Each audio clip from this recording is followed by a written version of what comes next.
Hey, sorry this one's a bit late. I'd kind of been neglecting my uni work since I started working on this series, but then I remembered I'm £100,000 in debt because the UK education system spent 18 years convincing us that university is definitely the most financially responsible thing to do. But now that's dealt with, and I can get back to what's real, making nut jokes to my legion of 18 to 24-year-old American dudes who aren't even subscribed to me. It's good to be back. But before we can get into the meat and potatoes of this video, there was something I forgot to do last episode. Now that I've got good, I need to go back and do all the levels that I said I'd come back to. Starting with day 22 of Pirate Seas, it turns out this one was actually possible the whole time with coconut cannons, but I wanted to use exploding nuts anyway because they're more satisfying. Day 24 of the Salty Express was significantly harder, but still sorted first try because of the overtuned nature of the exploder nut. Day 24 of Ram Ranch took a full hour to beat, but only because I refused to pause the video I was watching so I could focus on moving the nuts around. Day 18, however, I still can't beat. The exploder nuts just don't cut it here because the chickens have these really weird hitboxes that kind of clip into the nuts they're eating, meaning they can dodge the explosions from the exploder nuts. This means that day 18 is now the only level that stands undefeated. My solution for this? A call to action. I'm certain this level's beatable with only nuts, but because I'm running so behind schedule for this video, I'm going to have to call together you guys, the shaggers, to attempt day 18 of the Wild West with only nuts.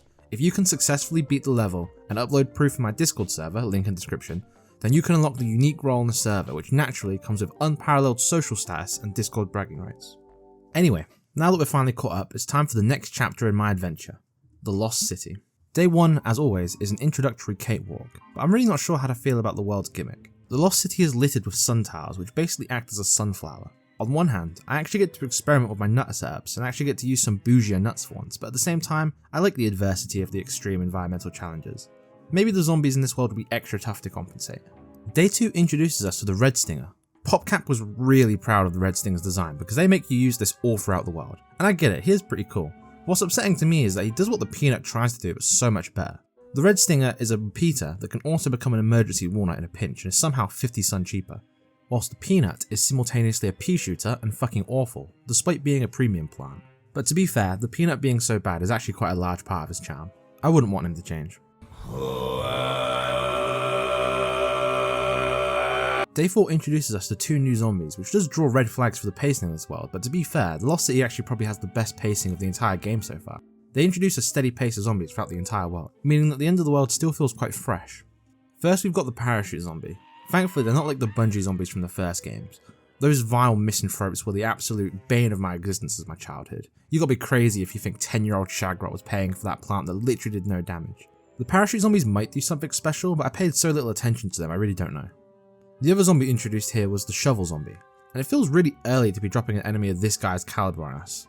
But we are starting with 6 sunflowers for some reason, so I guess it makes sense. I can't put into words how nervous I was when the shovel zombie first showed up, because if the exploder nut can't deal with him, then the challenge ends here. Lucky for me, dropping an exploder nut on his head forces him to eat it, and the crisis is averted. He also can't dig up the gum nut, so I have multiple ways to deal with him. So as long as I pay attention to them, they shouldn't be an issue, which historically has never been an issue for me ever. I just need to know, what is the design philosophy behind putting in conveyor belt levels practically every other level? It's not like it's easier or cheaper to design it this way, I just don't get it. Anyway, did you know that walnuts are gluten free? Making them definitively the most obnoxious nuts. Pompous little pricks. Day 6 really showed me how temperamental the shovel zombies are. Sometimes you drop a nut on their head and they're forced to eat it, and other times they just don't care and hit you with the wombo combo. Something new I noticed, which I hope is just isolated to this world, is that when a new plant is introduced, it's not enough to just make you suffer through a forced conveyor belt tutorial. PopCap also felt the need to just slip it into your roster like an unwanted deworming pill that you put in a rolled up bit of ham for a dog. Day 7 was entirely unnoteworthy. Did you know that if you place a picture of a pecan next to a picture of human lungs, you can see that life was truly created by design, and you must be a joyless husk if you can see these 2 images next to each other and not believe that there's a god. Day 8 isn't a conveyor belt level, but I still don't get to play the game. That's all I can bring myself to comment on. I'm just happy it's not a... Day 10 is our Endurian tutorial. This fan favourite nut combines the classic setup of walnut and spike rock into one complete package. This guy ranks the top of the list of plants that I would like to carry this challenge, and also ranks the bottom of the list of plants I'd insert into my body. I'm very excited to use this guy whenever we unlock him. In the meantime, after beating day 10, we unlock the Macadamia nut. I don't know if I'll ever get to use this guy, but it officially means I can have a full lineup of nuts. This is the biggest achievement of the challenge so far. Even though I thought shovel zombies were going to be the bane of this run, day 11 proved that they're not really the threat. But these mosquitoes, however, they are the bane of this world. I saw these guys for the first time and assumed that they were just reskinned seagull zombies, but no, these are seagull zombies that were given every stimulant drug ever fathomed and then reskinned. They zip across the map at a speed that's probably manageable for the average gamer, to be fair, but for my level of mental processing, I barely had the time to react. And even then, once I've pulled together all remaining functioning brain cells I have after writing all these nut jokes for this long, they just fly over my nuts. They're the perfect counter to my army, except I have a counter of my own. I didn't think this would ever come up, but with the boosted economy of this world, the Tawna is finally a vital part of my strategy. Haters be damned, this guy really can block flies. Day 12 is the return of the sun production level, except this time I don't even need a sunflower, because I can just play normally and then stall at the end to make up the difference with the sunflower tiles. Except I don't even need to do that, because there's so many damn sun tiles in this one, it just happened naturally. This one was exceptionally easy. Day 13 was the first conveyor belt level that I didn't even react to. No wincing, no moaning, not even a frown. I just expect them now whenever I start enjoying myself. I feel so indifferent to it in fact that I can't even manifest a nut fact for this one, so I'm just going to let ChatGPT plagiarize me a nut fact. Did you know cashews are the ultimate party crashers? They're like, hey, fruit, mind if we hang out? Then they chill on the outside, totally ignoring the nut family only sign, just doing their legume thing. Man, another level where you don't get to pick your plants? Day 15 wants me to protect these little orange things whose names I can't even commit to memory. How am I supposed to care and protect for these endangered plants when they make them out of line for literally no reason? Little asymmetrical pricks. Whoever it was who told me that Lost City had way less conveyor belt levels than Frostbite Caves is permanently banned from my channel. This sucks. Day 17 introduces us to the tent pitchers. They carry around these little wardrobes from that one movie that spawn an infinite army of zombies until they're blown up. They're pretty cool to be honest, I actually really like them. I'm surprised this isn't the gimmick of one of the worlds. I'm not sure why, but they remind me of Portal Combat from the 360 version of the first game. That was easily the worst game mode that game had. This is it. This is the conveyor singularity. We've hit a critical mass of conveyor belt levels where there's now more conveyor belt level gameplay than there is epic nut moments, so I guess from now on I'm doing conveyor belt facts. Did you know that the first mention of conveyor belts in recorded human history was in 1795? It was described as, quote, an endless strap of thin pliant leather that goes through two pulleys. This is what you guys subscribed to me for, right? During day 19, I had an epiphany. The sun tiles are kind of lame.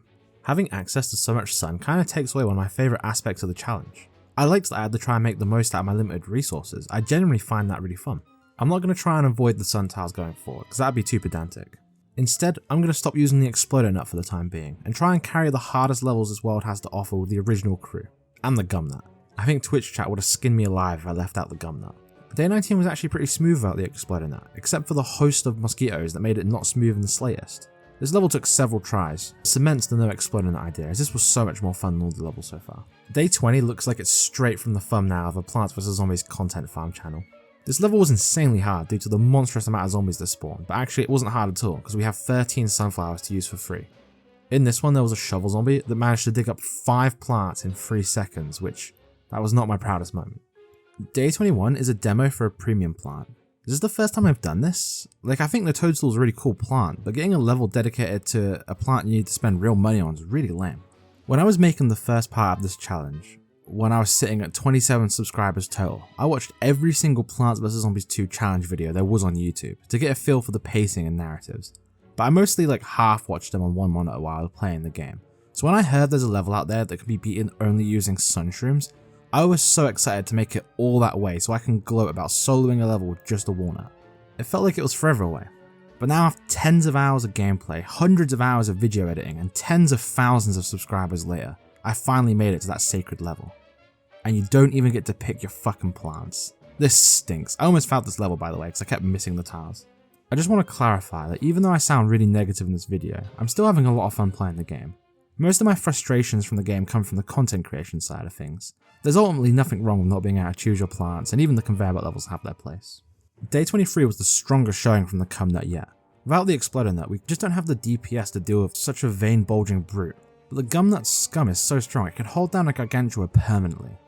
Unless you miss the gum nut on a target that can barely move. Up until now, I wasn't aware of how much damage the parasol zombies can do. Even with a pair of powerful peanuts shooting her, she almost soloed a Tawna. This level was tough, but with some heavy lifting of the gum nut, and some even heavier lifting from the lawnmowers, we did this one second try. Day 24 was the most tense final stand I've ever experienced in a video game. On one side, you have a fortress of nuts laying down their life to defend this beautiful row of delicate flowers. On the other side, a single one-armed shovel zombie having his finest hour. The standoff felt like it lasted a century.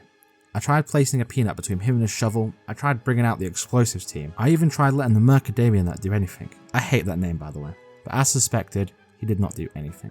The shovel zombie single-handedly brought down my empire. It took like 10 more attempts just to get back to the final wave by the way. This level was insanely hard, but with some perseverance and a very patient Twitch chat, another level was taken down without the exploder nut. This level was definitely the hardest level of the world so far.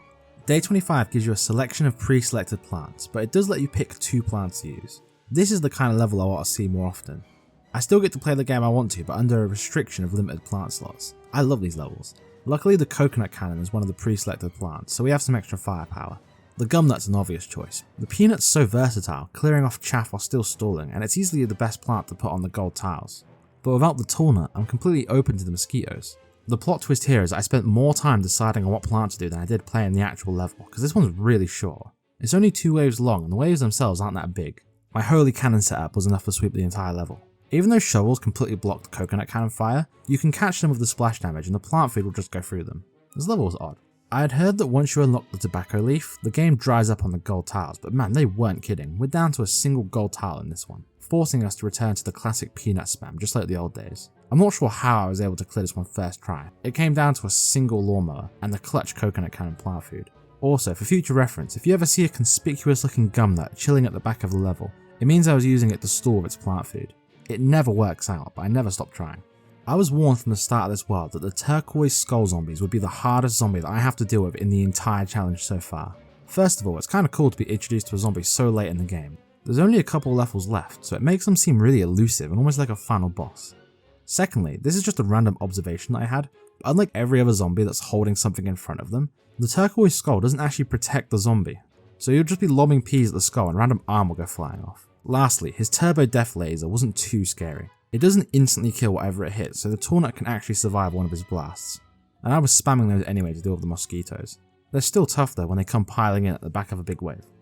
I had to bring out the exploder nut for this one, who completely counters these guys, effectively turning their lasers against them.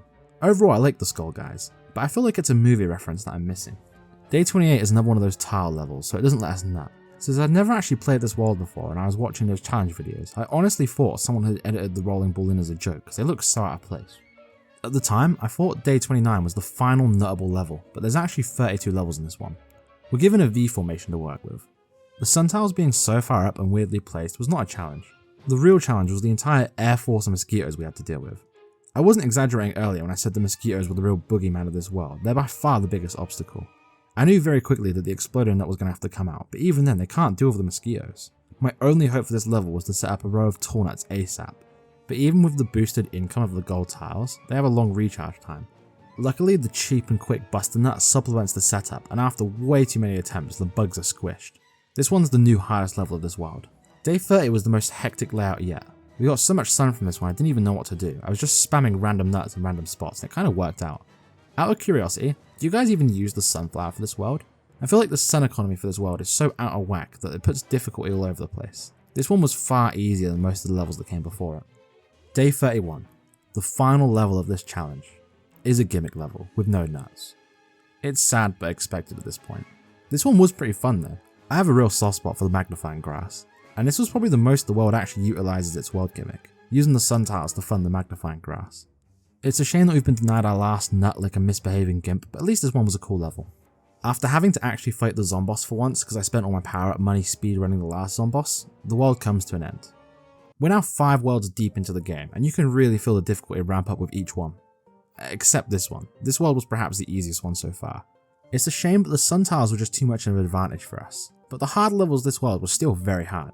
My sleep paralysis demon is now just a mosquito that buzzes around my room. One last thing before I wrap this video up. I'm going to be holding my first community competition. Here's what we're doing. There's an app called Too Good To Go. It lets you buy food from around your city nearing its expiration date at a huge discount. This isn't sponsored, it's just an app I use very often. Download the app and post whatever bags you get from it in the dedicated Discord channel. And whoever gets the absolute best bag and the absolute worst bag will be given the chance to voice a nut fact in my next video. This is a once in a lifetime opportunity to have your voice immortalized in like the 7th best Plant vs Zombies YouTube series. So head over to my Discord server to participate or find out more details. I'll be streaming the next world very soon on Twitch, so go and follow me if that sounds like a good time to you, link in description. I know I'm plugging a lot right now, but I'm still not sponsored, so this is like my consolation prize. Thank you all very much for watching. Subscribe to make a goblin's dream come true. Cheers.